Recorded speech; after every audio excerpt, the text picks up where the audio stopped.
When I was a kid, Martin Luther King Jr. led what he and other black leaders called the Negro Revolution. The word Negro then was a term of pride.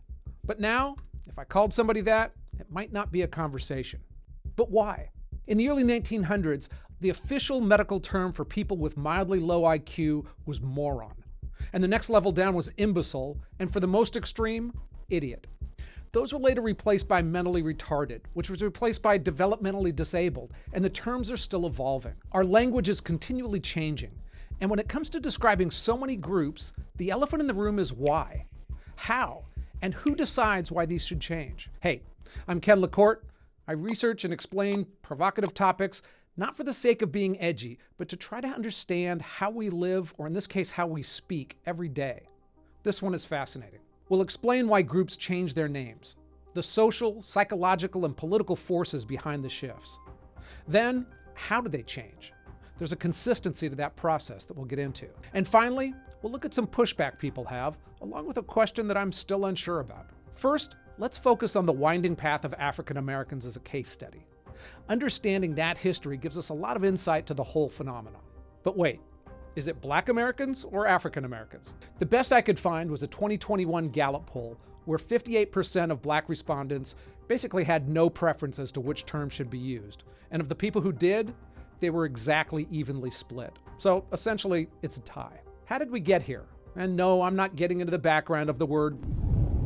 I have enough problems in life. Throughout the 1800s, in formal and polite contexts, both black and white people mainly used colored or Negro when referring to people of African descent. These terms were considered respectful and were pretty widely used throughout society during that time. In the early 1900s, Negro started to become the preferred term. Leaders such as Booker T. Washington and W.E.B. Du Bois advocated it as a dignified identifier.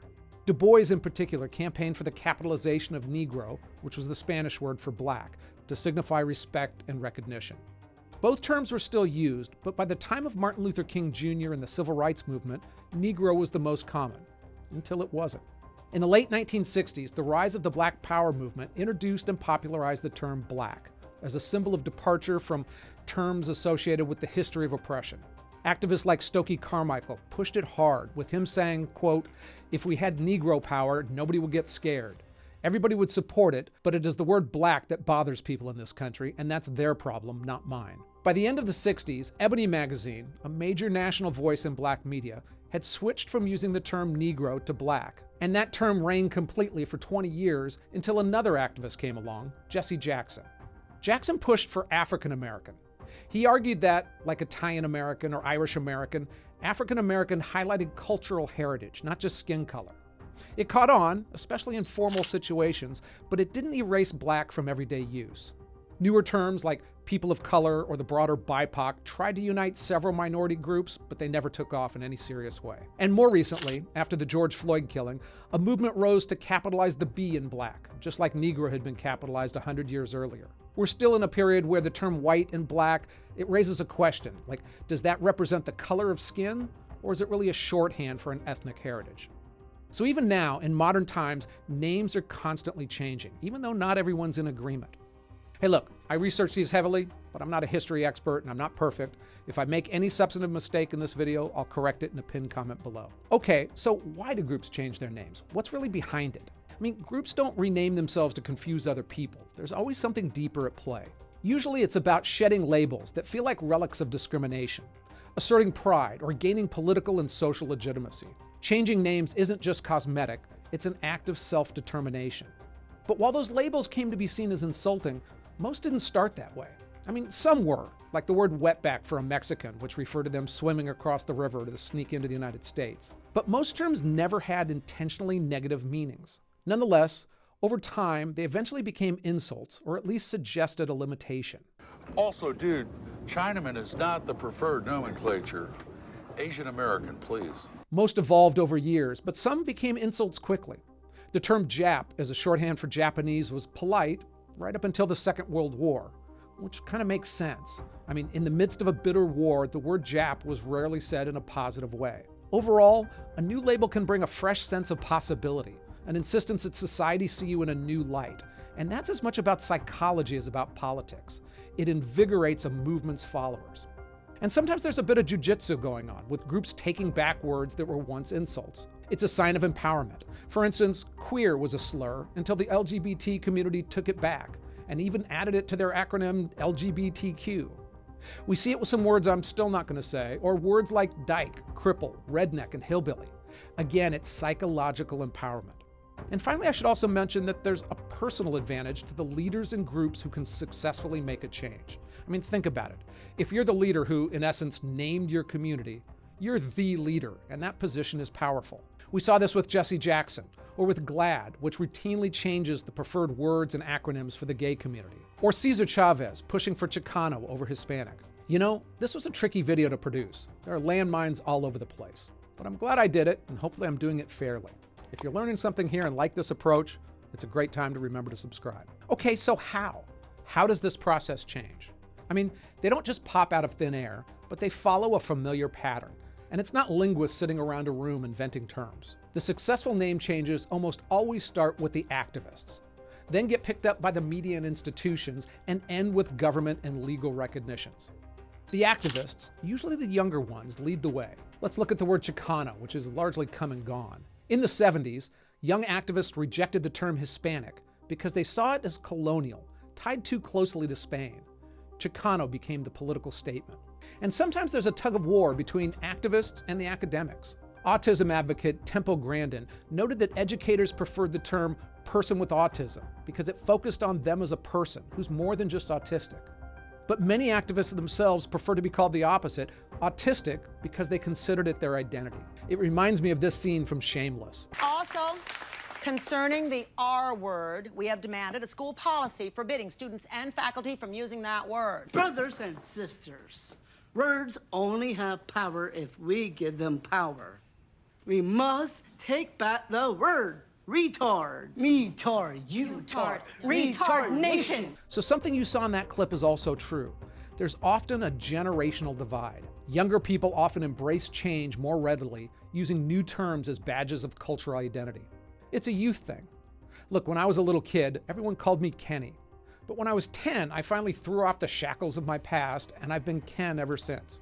Sometimes, though, the newly minted names never make it past the activist stage, like Blaxican, Z, Jur, and a lot of transgender-related words, or women with a Y so that we could take the men out of the word woman.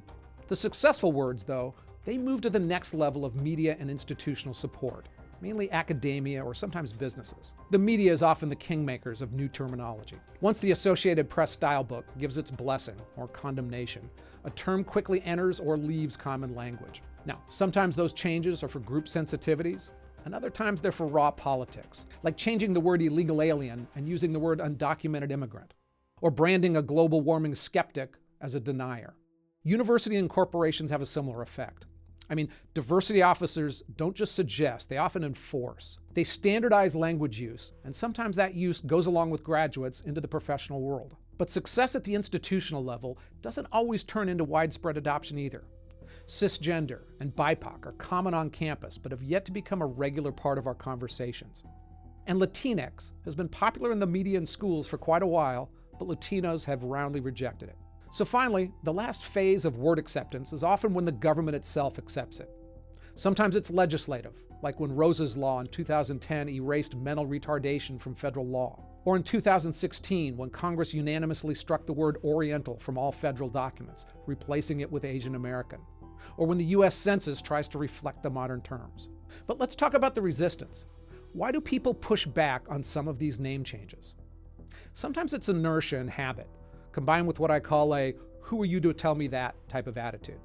Look, I've been a white guy my whole life, so I don't really have any personal experiences with this, except for the occasional Caucasian, which I never understood and I still don't. But if I'm a 60-year-old Latino, and all of a sudden the kids start telling me that I need to call myself a Latinx, I might be inclined to tell them to go back onto TikTok. That'd both be because to me the word is a little silly, but also a rejection of their power to name me. Sometimes the resistance is more practical. Something that we saw as the transgender community pushed dozens of new terms. Transgender, cisgender, non-binary, dead naming, gender fluid, and neo-pronouns by the bushel. To many people outside that community, it was just too much to take in. That movement did something else that rubbed people the wrong way as well. They pushed not just for labels for themselves, but asked others to essentially rename themselves. You're not a woman, you're a cisgendered woman. The activists and academics were all in on that, but most of society wasn't. Okay, so I'm going to leave you with a question, since I've been accused of being a racist or a bigot here, but because of some of the word choices that I've made. And it's tough to know whether it's something I should care about, or if it's a small number of people who are just too sensitive. And it's this. Can group labels always be used as a noun, or do they always need to be used as an adjective? And people are divided. Look, I frequently make videos about ethnic groups. Why do Indians own the mini-marts? Why do so many people hate Jews? Are Asians bad drivers? But is it wrong to use just the nouns? Indians, Jews, Asians? Or should we always throw in the word people or person afterwards? I found out that most people don't care too much, but I got pushback from two groups online. Blacks and transgenders, or black people and transgendered people. Is it a fair criticism? Is it wrong to say, for instance, whites are better at swimming and blacks are better at running? Or is it okay for one and not the other? Or is it just about a nebulous feeling? I'm interested in your thoughts because it's still one that I'm on the fence on. Overall, the name changes that succeed, like dropping retarded from polite speech, are the ones where a majority of people see the old labels as hurtful. Otherwise, you end up with new terms that generate sometimes more division than clarity. Some of the examples I took here were from the transgender community. And more than any other recent political movement, they had a massive rise in acceptance and then an equally big backlash. It was about a lot more than a single election or words, and it's a fascinating look at one of the most dramatic political movements of our times. Hey, I'm Ken LaCourte. Thanks for joining me in exploring this. If you appreciate honest, data-driven commentary, hit subscribe and come back again. Till then.